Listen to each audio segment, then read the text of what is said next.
On most military bases, there are people everyone knows, the loud commanders, the decorated pilots, the charming war heroes who draw crowds in the mess hall. Then there are the ghosts, people who blend into the backdrop, do their jobs flawlessly, and vanish just as quickly. Major Evelyn Ross was one of them. At Black Ridge Air Force Base, buried in the Nevada desert, where sandstorms were more frequent than ceremonies, and the nearest town was 40 miles of asphalt and silence away. Evelyn walked the tarmac like a shadow. She reported on time. Her boots always shined. Her aircraft was always mission-ready. Yet few people ever remembered much about her, except that she was always there. Some said she was antisocial. Others guessed she was hiding from a failed past. In reality, Evelyn just didn't need the noise. She didn't attend the barbecues or poker nights. When invited, she smiled politely and said, "Appreciate it," then returned to the hangar, or her tiny dorm room above the supply depot. She didn't avoid people, she just didn't chase attention. That alone made her an anomaly in a place where bravado and competition often ran. As thick as jet fuel, Evelyn had been stationed at Black Ridge for nearly 6 years, assigned to training flight command, overseeing tanker operations and flight readiness programs. Her job didn't put her on combat missions anymore, not officially. But those who watched her fly knew she hadn't lost a step. Major Ross handles the sky like she built it. One mechanic once whispered after watching her land a KC-135 Strato tanker sideways in crosswinds that had grounded most of the bases. "Squadron. She's got ice in her veins," another said. "No, man," a younger pilot corrected. "She's made of the sky." Yet she remained a footnote in the base's command logs. Few knew she had flown over 1,000 hours in hostile airspace during her first decade of service. Fewer still knew her father, Colonel David Ross, had died in Vietnam when Evelyn was just 14. It was at his funeral, watching the honor guard fold his flag, that she whispered to herself, "I'll fly better than anyone ever expected, and I won't need a parade when I do it." That promise stuck like a stone in her chest. What made Evelyn different wasn't just her skill, it was her discipline. While others ran toward commendations and recognition, she ran toward precision. She believed the best work should be invisible when done right. Her reward wasn't the medal, it was the fact that a mission completed meant someone lived, something was saved, or nothing exploded. That was enough. But things were changing at Black Ridge. Lately, the base had seen an influx of younger pilots, some cocky, some nervous, all still learning the language of the sky. Evelyn had become a mentor to a few, albeit quietly. She'd leave handwritten notes in flight logs, correct simulator inputs before the instructors caught them, and offer rare, short conversations on landing strategies.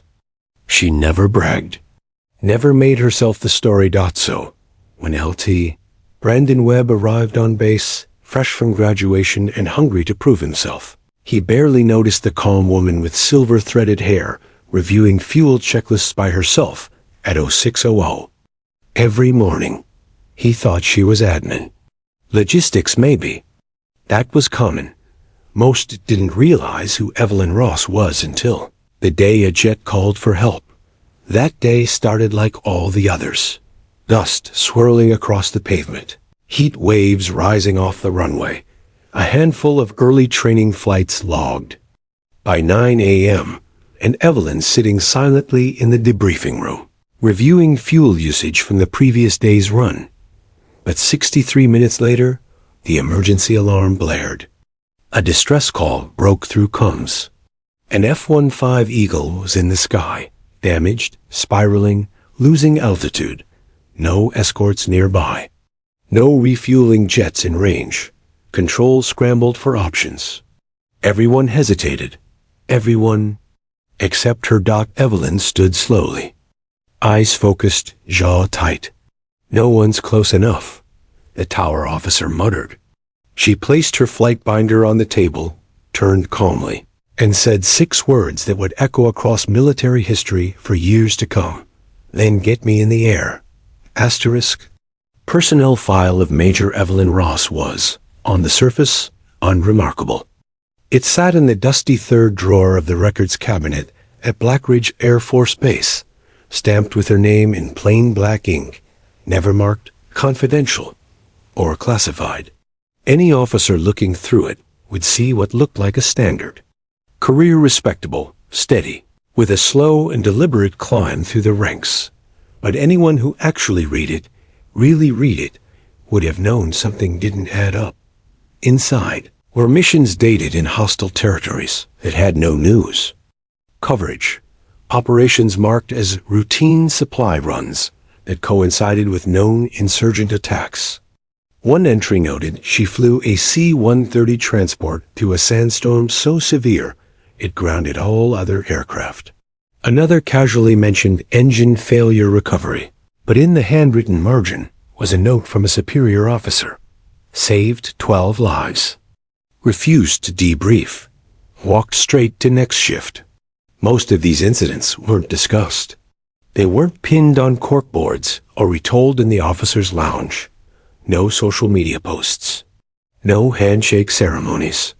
Because Evelyn Ross never filed for recognition. In fact, on at least 5 occasions, she formally declined commendations. A few colleagues assumed she was modest. Others thought she feared publicity. The truth was simpler. She didn't care to Evelyn. Doing the job was the reward. Every successful landing, every life brought back from the edge, every hour flown without incident, that was enough. She wasn't chasing stars for her uniform. She was chasing precision, discipline, and the quiet confidence that comes from knowing you can be relied on. Still, to those paying attention, it was becoming impossible to ignore her trail of quiet heroism. There was a mission out of Kandahar. 3 years prior, her transport had been loaded with wounded soldiers, heading for Germany. Mid-flight, the aircraft lost both port engines. Evelyn didn't flinch. She rerouted, used tailwind vectors to reduce stress, and manually recalculated descent angle using only partial instruments. The plane landed safely. Not one life lost, the report said. Technical deviation. Pilot corrected. In fact, she saved 23 lives that night. When the base commander tried to initiate a medal, Evelyn responded with a handwritten note. No recognition necessary. Crew did their job. We all got home. That's enough. She had done this too many times to count. In the mess hall, younger pilots whispered about her with awe, though few had spoken more than a sentence or two with her. The most she'd offer was an honest critique or a quiet nod during preflight. One lieutenant once tried to thank her for fixing a faulty pressure valve before a night up. Evelyn just said, "Check your own next time," and walked away. But those small moments carried weight to the maintenance crews. She was a legend, someone who could detect engine irregularities by sound. To the radar teams, she was flawless. In alignment, she was the only pilot who had never logged a takeoff delay or requested extended prep. Her entire career was built on showing up, delivering, and disappearing. So when the emergency call came in that day, and the tower officers panicked as their protocols failed them, it was Evelyn who knew exactly what needed to happen. She had already calculated the tanker's flight ceiling, the estimated fuel loss from the stricken F-15, and the time it would take her to reach intercept altitude. And she knew something no one else had considered. She had flown the same model under worse conditions. Alone. Evelyn didn't wait to be asked. She had never needed permission to do what was right. She walked straight to the hangar, grabbed her helmet, and keyed into the access panel of the KC-135 without saying a word. The technician watching her finally spoke, stunned. "Ma'am, wait, aren't you?" She glanced back, clipped her chin strap in place, and replied, "I'm the only one who can reach him in time." And with that, the ghost of Blackridge Air Base stepped into the light for the first time in a very long time. The emergency call came in at 9:12 a.m. Static crackled across the comms tower at Blackridge. Then a frantic voice broke through, nearly drowned out by the sound of alarms inside the cockpit.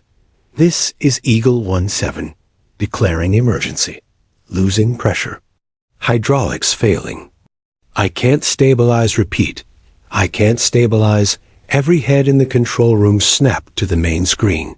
Second Lieutenant Brandon Webb, call sign Scrap, was one of the youngest pilots assigned to the new flight rotation. He was only 22, fresh out of the academy, still green in the cockpit of a $30 million F-15 Eagle. This was his third solo flight. The training route had been routine. A high-altitude run over restricted airspace, a maneuver drill, and return before noon. But routine in the air could turn to chaos in seconds. Now his aircraft was in free fall dropping altitude fast, with a jammed right aileron and a ruptured fuel line. The nearest base was over 200 miles away. The radar showed him descending at an unsafe rate. He was burning fuel, fast. The room buzzed as officers shouted over one another. "Get Hill Air Force on the line. We need a tanker in the air now. Where the hell is the nearest airborne refueler?" But the closest KC-135 tanker was on the wrong side of the Rockies. 45 minutes out. Too far. The comms picked up the pilot again. His voice was cracking. "I can't hold level. I'm seeing pressure loss, God." Then came silence. No one spoke. And then footsteps. Sharp, measured, unhurried. Major Evelyn Ross stepped into the control room, helmet under one arm, flight suit already zipped. Her hair was tied back tight, expression calm. "What's his altitude?" she asked. 26,000 and dropping, said the radar tech. "Rate of descent 800 per minute. How far out?" 215 miles. Roughly. How much fuel left? Estimate 23 minutes, max. Evelyn turned to the commander, who looked like he was still catching up. "I'm taking up the Stratotanker. Tail number 117. It's prepped and fueled." He blinked. "You haven't flown a refuel op-in. I know what I've flown." Her tone was flat, not rude, just final. "I can reach him in 12 minutes if I hit afterburners. There's turbulence in that sector." "I know." The room was frozen. Everyone in that room had heard stories about Ross, but they weren't used to seeing her lead from the front. That was the thing about ghosts. They didn't usually walk into the command center and take over a crisis. But in that moment, with a jet falling from the sky, everyone followed her lead. "Get me connected to Eagle 17, she said. A tech scrambled to patch her in. "Lieutenant Webb, this is Major Ross. I'm en route to you now." There was a pause.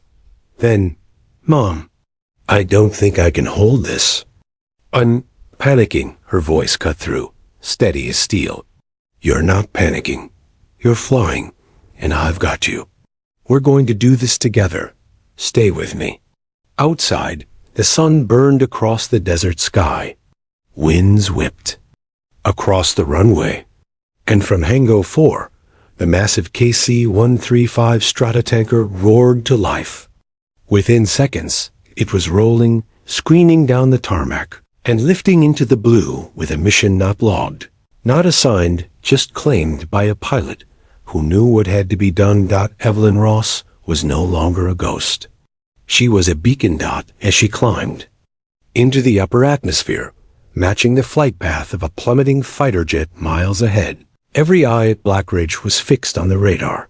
The sky was falling, but someone was rising to meet it. The sky was unforgiving. Turbulence tossed the clouds like torn paper. Winds swept violently at 35,000 feet, making it nearly impossible to fly straight. But Major Evelyn Ross didn't flinch. The massive KC-135 Stratotanker shook under pressure. its long wings groaning as they sliced through unstable air. Her hands stayed light on the yoke, eyes locked on the radar. She was gaining on the F-15. Brandon Webb was fighting for his life ahead of her, his aircraft crippled, control limited, and fuel draining with every second. Eagle 17 report, Evelyn. Called over the channel. His voice came back, choked, barely above a whisper. Ma'am, I can't level her. She's yawing. I keep trying to stabilize, but my trim won't hold. Another pause.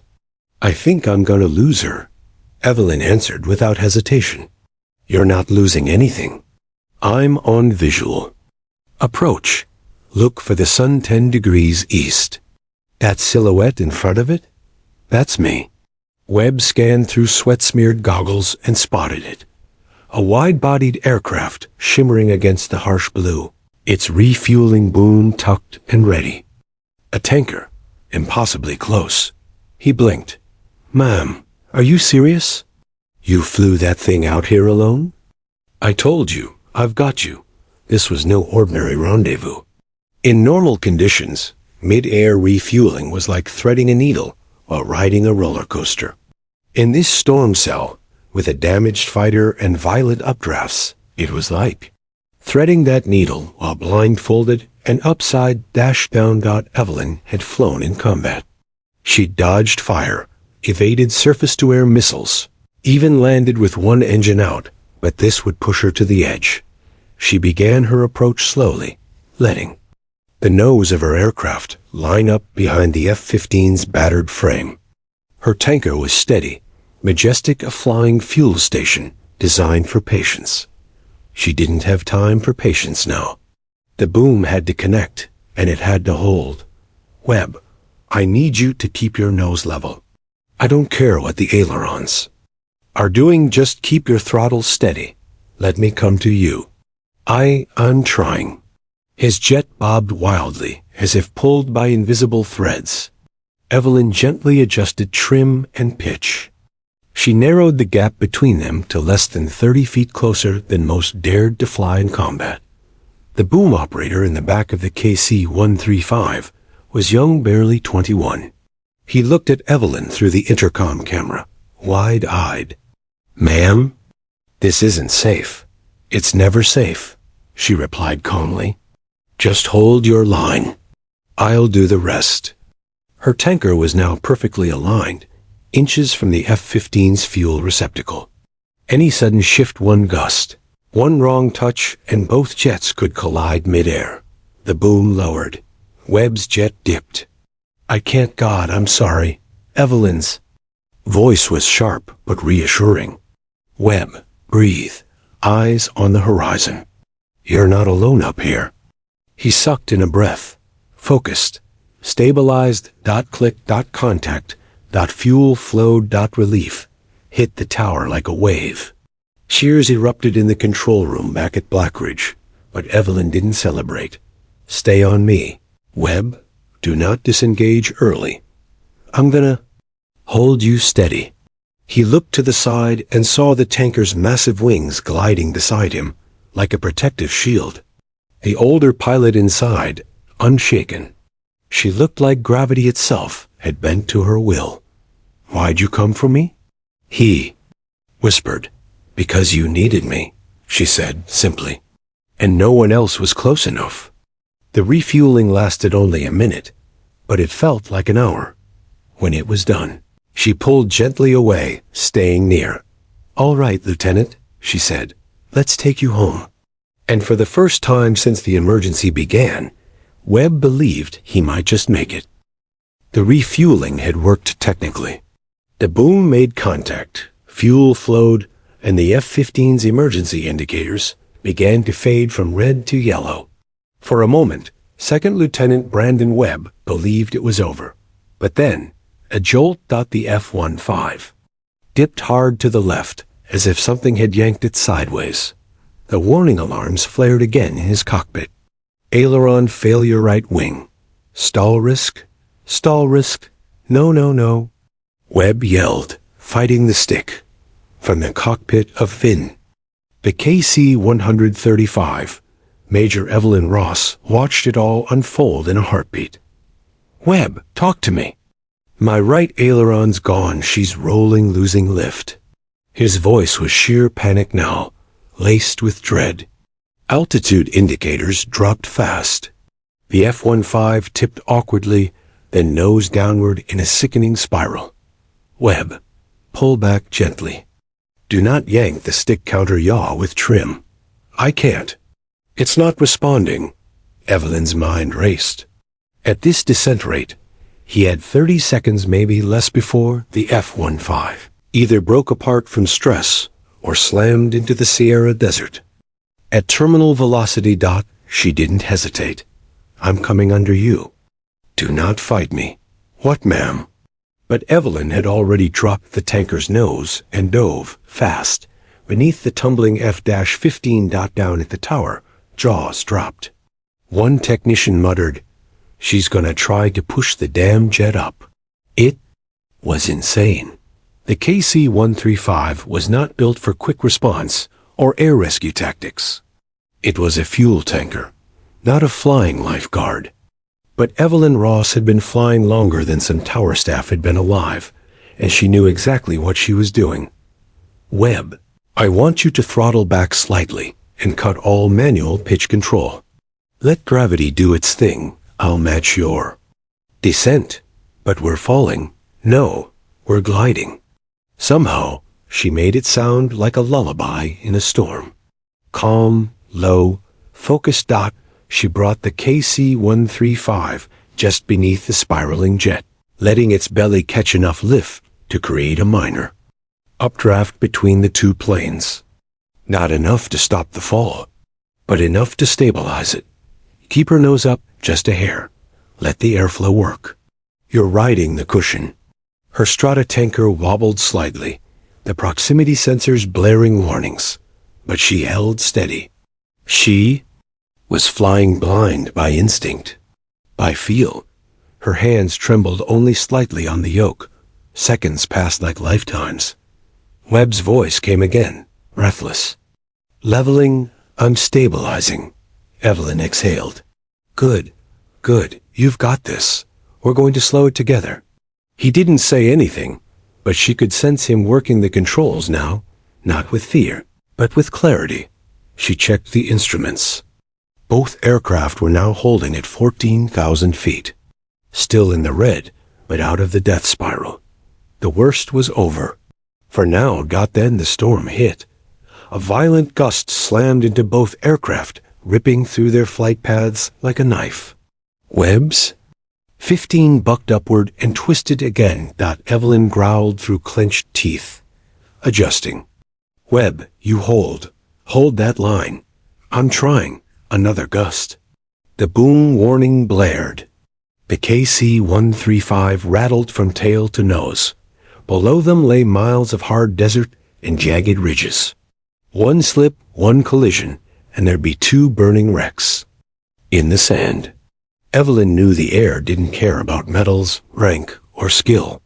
The sky could still kill them, but that was when she was at her best, when chaos danced inches from her wings.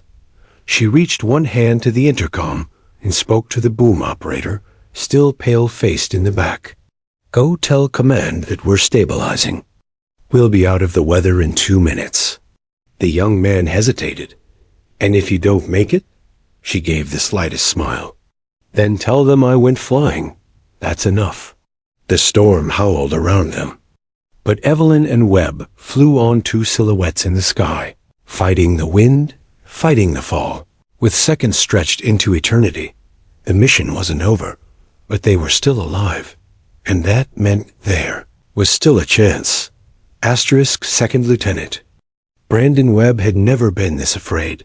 He'd trained for combat, endured survival school, and passed through brutal flight simulations where everything that could go wrong did.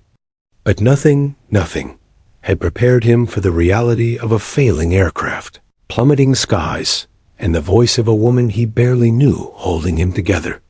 And it was just that, her voice, steady, calm, like the hum of a machine that had never broken down. Major Evelyn Ross didn't bark orders. She didn't panic. She simply guided him as if she had done it 100 times before. Maybe she had. "Webb, look out your left side. Tell me what you see," she said over the cone. He blinked, sweat rolling into his eyes. Mountains. High ridge line, maybe 30 miles. Good, you're not drifting east anymore. That means your stabilizer's holding. Now adjust trim point 5 left. Use gentle pressure. He followed her instructions, fingers trembling on the control stick. The F-15 groaned, but responded. The nose eased upward. The altitude gauge crept above 15,000 feet. Still low, but better. "Altitude's rising," he reported. "You're still with me?" "Every inch." For the next 5 minutes, Webb flew in silence, listening to nothing but the occasional correction and her breathing over the headset. It was strange, almost surreal. He had never met her before today. Had only heard rumors about the ghost pilot of Blackridge, the one with no pictures, no stories, no medals on the wall, the one who turned down promotions and disappeared between missions. Now she was flying beside him like a guardian. "Mom," he said quietly, "why me?" There was a pause. Then her voice came back, thoughtful. "Because you're worth saving. Just like the others." "The others?" "Every name you don't know. Every face you never met. They were scared too. They just needed someone to fly with them long enough to make it home." He swallowed hard, trying to focus. "Was that your job?" he asked. "Flying broken birds?" "No," she replied. "That was just who I was when it mattered." They broke through the edge of the storm. The sun splashed across the clouds. And for a moment, everything turned gold and white and endless. Webb laughed out loud, not because anything was funny, but because he was still flying, still breathing. And something about that felt unreal. Evelyn didn't laugh. She just stayed with him, guiding, adjusting, staying in his blind spot like a protective shadow. Finally, the tower patched through. Eagle 17 and Tanker 117. "You are clear to descend for approach. Runway 3L is yours." Evelyn keyed her mic. "Copy. We'll bring it home." Webb hesitated. "Ma'am, I'm still not sure this bird can land." "You don't have to be sure," she said. "You just have to follow my lead." And so he did.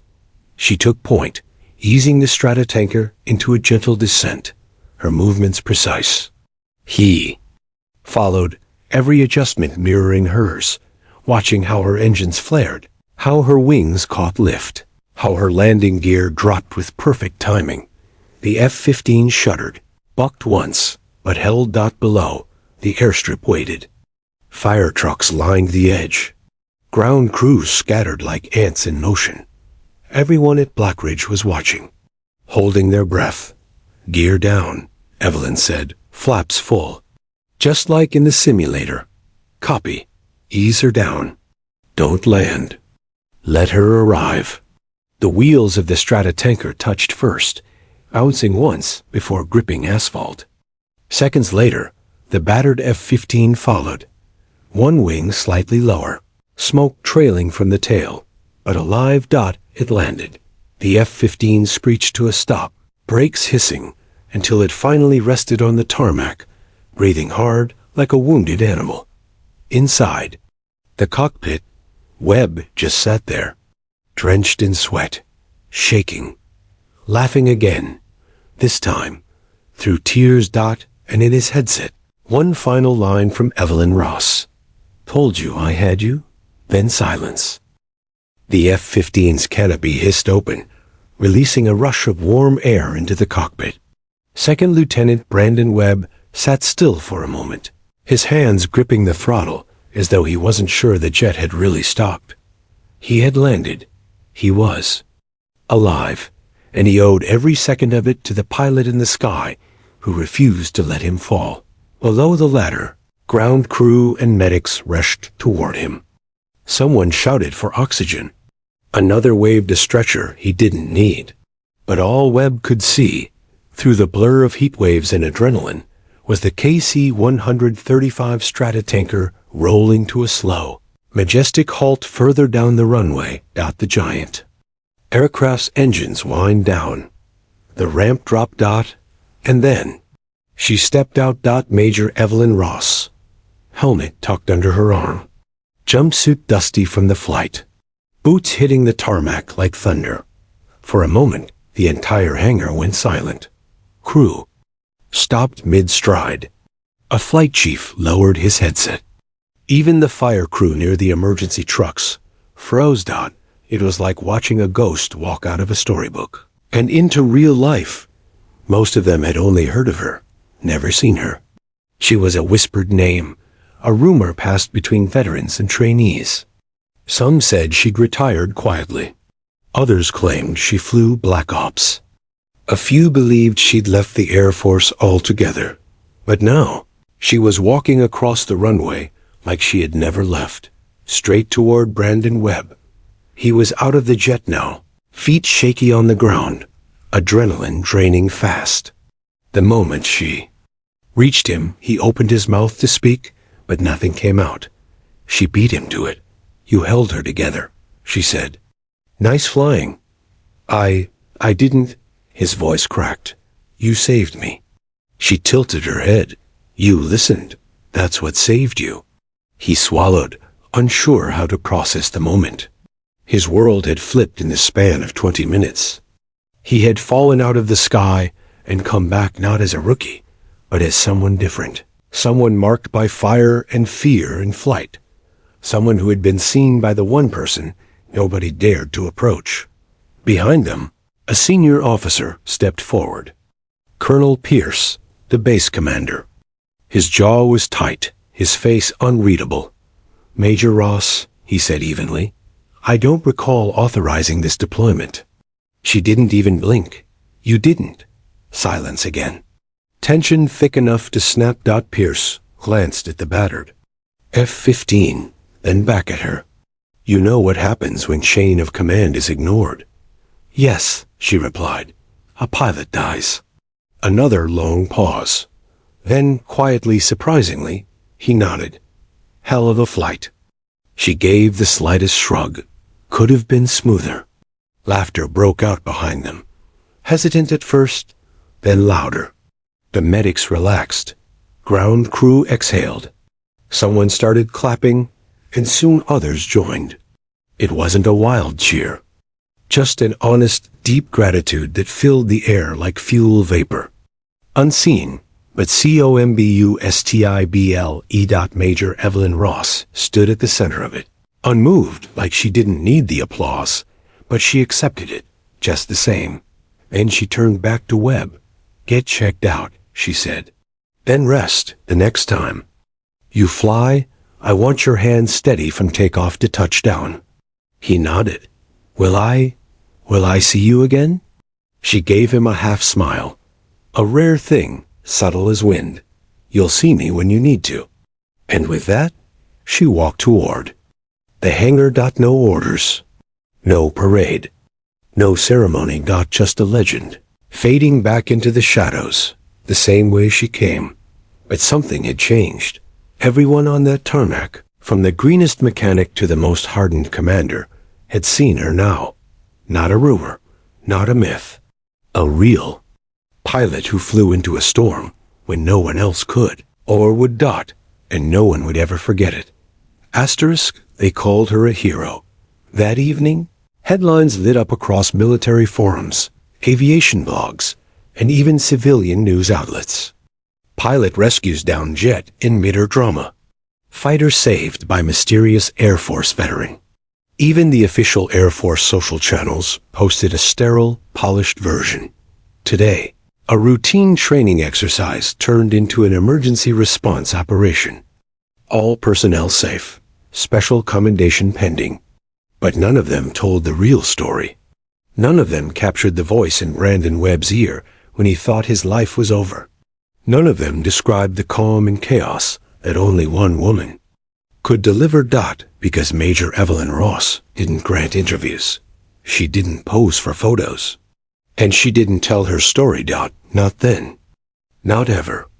Instead, she filed a one-page debrief, sparse, direct, emotionless, and walked out of the operations building like she was just another pilot finishing a long shift. No press, no command post theatrics, no ceremony, but something had changed. Word spread through Blackridge like a spark through dry brush. Not gossip, not this time, but something reverent.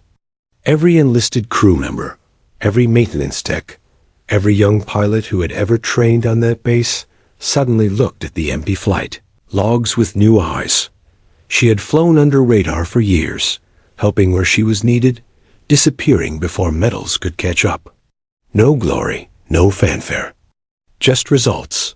That night, after everything had settled, Brandon Webb sat alone at the edge of the hangar, legs dangling off a stack of chocks, staring at the lights on the runway. His F-15 was parked nearby, still scorched, one wing being prepped for full replacement. A quiet figure stepped beside him.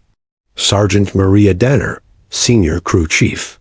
A no-nonsense woman with grease on her boots and thunder in her tone. She really did it, huh? Maria said, sipping coffee. Webb nodded. Saved my life. Danner glanced toward the flight line. You know what we called her, back when I was still a cadet? What? The Echo. She smiled faintly.